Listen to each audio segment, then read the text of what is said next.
जब से ये मिठाई मैंने बनाकर अपने घर वालों को खिलाई है ना, तब से ये बुकिंग हो चुकी है एडवांस में कि ये मिठाई तो रक्षाबंधन पर जरूर से बननी चाहिए। तो इस बात की गारंटी मैं लेती हूँ, अगर आपने इसे एक बार बना लिया ना तो ये आपकी भी फेवरेट बन जाने वाली है। तो चलिए फिर बना लेते हैं। कोई मिक्सिंग बोल लेंगे, अब इसमें 1 कप डालेंगे नॉर्मल टेम्परेचर का दूध। इसी के साथ इसमें 2 से 3 चम्मच हम चीनी ऐड करेंगे। अगर आप पिसी हुई ले रहे हैं तो 2 चम्मच ऐड कर लीजिएगा, मैंने ऐसे ली है। इसी के साथ इसमें मैंने एक नींबू का जूस निकाल के रखा था, जिसमें से मतलब 1 चम्मच मैंने यहाँ पे ऐड किया है। बहुत ज़्यादा मत डालिएगा, आप यहाँ पे विनेगर भी डाल सकते हैं। एक चुटकी इसमें नमक डालेंगे और इसी के साथ 1 चम्मच मैं इसमें देसी घी ऐड कर रही हूँ। आप यहाँ पे बटर या फिर ऑयल भी डाल सकते हैं। दूध बिल्कुल ठंडा नहीं होना चाहिए यहाँ पे, मतलब नॉर्मल हल्का सा गुनगुना दूध है यहाँ पे। अच्छे से मिक्स कर लेंगे इसको। चीनी हमने यहाँ पे साबुत ली है तो मिक्स होने में टाइम लगेगा, तब तक हम एक छोटा सा काम कर लेते हैं।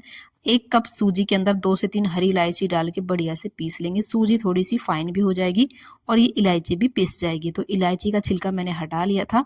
अब ये जो दूध है इसकी चीनी अभी मेल्ट तो नहीं हुई है, लेकिन हो जाएगी धीरे धीरे से, क्योंकि इसे हम रेस्ट पे रखने वाले हैं। अब इसमें ये सूजी जो हमने पीसी थी इसे ऐड कर देंगे।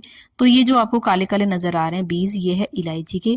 अगर आपको पसंद नहीं है तो इसको हटा दीजिएगा। इलायची पाउडर भी आप इसमें डाल सकते हैं, बट इलायची जरूर से डालिएगा, इसका फ्लेवर ना बहुत ही अच्छा आता है। तो बस इसे अच्छे से मिक्स कर देंगे। तो यहाँ पे जब मैंने 1 कप सूजी लिया था तो उसका 2 गुना दूध ऐड किया था। आप यहाँ पे दूध थोड़ा सा कम ऐड कीजिएगा, क्योंकि इसमें हम एक चीज और डालेंगे। तो इस चीज का मैं आपको पहले ही बता दे रही हूँ, थोड़ा दूध आप कम लीजिएगा। तो इसे हम रेस्ट पे रख देते हैं, तब तक हम गैस पे कढ़ाई चढ़ाएंगे। इसमें मैंने आधी कटोरी ली है चीनी। तो यहाँ पे हम चीनी का कैरेमलाइज करेंगे और इस स्टेज पर आपको गैस का फ्लेम जो है ना बिल्कुल लो पे रख लीजिएगा, वरना इसमें फिर है ना हल्का सा कड़वाहट आती है, मतलब जब ये आप बनाते हैं तो ये बीटर टेस्ट ना आए, इसके लिए आप बिल्कुल धीमी धीमी आंच पे इसको कैरेमलाइज कीजिएगा। और इसका कलर बहुत ही अच्छा आता है, इसलिए हम चीनी को कैरेमलाइज करके बनाएंगे इस रेसिपी को। तो इस रेसिपी में सबसे जो मेन काम है ये यहीं पर है। अगर आपने यहाँ पे गैस का फ्लेम हाई करके इसको कैरेमलाइज कर लिया ना तो आपकी पूरी रेसिपी बेकार हो जाएगी। तो यहाँ पे आप थोड़ा सा पेशेंस रख के चीनी को कैरेमलाइज कीजिएगा, जलने मत दीजिएगा इसको। तो यहाँ पे मैंने थोड़ा सा टाइम लैप्स ले लिया था। तो अभी आप देख सकते हैं कितना बढ़िया सा कलर भी आ गया है। गैस का फ्लेम मैंने बिल्कुल सिम पे रखा हुआ है। तो यहाँ पे बहुत अच्छा सा कलर भी आ गया है, चीनी भी मेल्ट हो चुकी है। तो अब इसमें हम ऐड करेंगे दूध, और दूध आपको बिल्कुल ठंडा भी नहीं लेना है और हल्का गर्म ले सकते हैं यहाँ पे, मतलब नॉर्मल टेम्परेचर का ले लीजिएगा। और एकदम से आपको दूध नहीं ऐड करना है, बिल्कुल थोड़ा थोड़ा करके इसमें हम दूध ऐड करेंगे, जिससे क्या होगा कि ये हार्ड नहीं बनेगी। अगर आप एक बार में सारा दूध डाल देंगे तो ये हार्ड हो जाएगी और फिर इसको मेल्ट होने में ज़्यादा टाइम लगेगा। इस तरीके से थोड़ा थोड़ा डालते जाएंगे, मिक्स करते जाएंगे। अब बिल्कुल भी ये हार्ड नहीं हो रही है, और फिर बाद में आप जितना दूध डालना चाहें डाल सकते हैं। वैसे तो यहाँ पे कोई ये नहीं कि आप कितना दूध ले रहे हैं, आप यहाँ पे आधा लीटर 1 लीटर दूध भी ले सकते हैं, जितने हिसाब से आप बना रहे हैं। तो मैं यहाँ पे ये 2 कटोरी भर करके इसमें ऐड कर रही हूँ, और मेजर करके बताऊं तो लगभग आधा लीटर दूध मैंने इसमें ऐड कर दिया। ये गाय का दूध है, और इस दूध में थिकनेस लाने के लिए और एक बढ़िया सा टेक्सचर लाने के लिए मैं एक चीज का यूज करूंगी। ना तो हम इसमें कॉर्नफ्लावर डालेंगे, ना ही कस्टर्ड डालेंगे, एक बिल्कुल अलग चीज डालेंगे जो दूध से ही बनी हुई है। तो बिल्कुल हेल्दी होने वाला है। देखिए इसमें मैंने 1-2 बॉईल लगवा लिया है। इसको बहुत ज़्यादा आपको पकाने की ज़रूरत नहीं है, इसे बहुत ज़्यादा गाढ़ा नहीं करना है। तो अब मैं इसमें ऐड करूँगी जो एक नींबू का हमने जूस निकाल के रखा था, उसी में से थोड़ा सा बचा हुआ है। तो इसे हम ऐड करेंगे, मतलब 2-4 बूंदे ही इसमें मैंने डाली है, बहुत ज़्यादा मत डालिएगा, वरना दूध अलग और पानी अलग हो जाएगा, वो बिल्कुल भी ठीक नहीं रहता है। तो बिल्कुल कुछ कुछ बूंदे डालेंगे, इसके ऊपर थोड़ा सा चला लेंगे इस तरीके से, तो ये थोड़ा सा प्रोसेस हो जाएगा, मतलब दूध जो छेना होता है ना ऐसा बन जाएगा, अच्छा सा टेक्सचर आता है जिससे। तो यहाँ पे मैंने घर का ही पनीर लिया हुआ है। तो जब आप इसमें पनीर डालेंगे इस तरीके से मिक्स करेंगे तो ये पूरा मिक्स नहीं होता है, तो इसे देख के बिल्कुल भी मत घबराइएगा। वैसे तो पनीर को मैंने अच्छे से हाथ से मैश कर लिया था, बड़े बड़े टुकड़े नहीं है इसमें। तो इस तरीके से जब आप लगातार चलाते जाएंगे, मिक्स करते जाएंगे, तो ये लगभग सा मिक्स हो जाता है। और अगर नहीं होता है तो मैं आपको दूसरा तरीका भी बता दूंगी। लेकिन पनीर डालने से जो टेक्सचर आता है ना वो बहुत ही कमाल का आता है, और टेस्ट भी बहुत ही अच्छा आता है। वैसे तो आप कॉर्नफ्लावर भी डाल सकते हैं, लेकिन वो टेस्ट नहीं आता है। तो मैं आपको सजेस्ट करूंगी आप इसमें पनीर ऐड कीजिएगा, घर का पनीर डाल लीजिएगा। तो मैंने इसको देखिए मैसर से मैश कर दिया, लेकिन अगर आप चाहें फिर भी आपको लग रहा है कि बहुत ज़्यादा बड़े से टुकड़े हैं, तो आप जब ये थोड़ा ठंडा हो जाए तो मिक्सी के जार में डाल के एक बार मिक्स कर सकते हैं, लेकिन फिर वो टेक्सचर इसमें नहीं आएगा जो हमें यहाँ पे दानेदार चाहिए। अब इसमें आप 1 से 2 चम्मच चीनी जरूर से ऐड कर लीजिएगा, क्योंकि जब हम इसको कैरमलाइज करते हैं ना, इसका थोड़ा सा फीका टेस्ट हो जाता है मीठे का। तो आप इसमें 1 से 2 चम्मच चीनी जरूर से ऐड कर लीजिएगा, फिर ये बैलेंस हो जाता है, आपको ज़्यादा बिटर टेस्ट नहीं आता है। तो बस इसे और ज़्यादा पकाने की जरूरत बिल्कुल भी नहीं है। गैस को मैंने ऑफ कर दिया है। अब हम चेक करेंगे अपनी सूजी को। तो ये भी देखिए अच्छे से फूल चुकी है, बहुत ज़्यादा गाढ़ी यहाँ पर नहीं हुई है, क्योंकि मैंने इसका डबल दूध पहले ही ऐड कर दिया था। अच्छे से फैट लेंगे ताकि सूजी अच्छे से इसमें मिक्स हो जाए, ब्लेंड हो जाए। अब हम इसमें थोड़ा सा ऐड करेंगे, जो हमने मिक्स रबड़ी बना के तैयार करी थी, इसे ऐड करेंगे।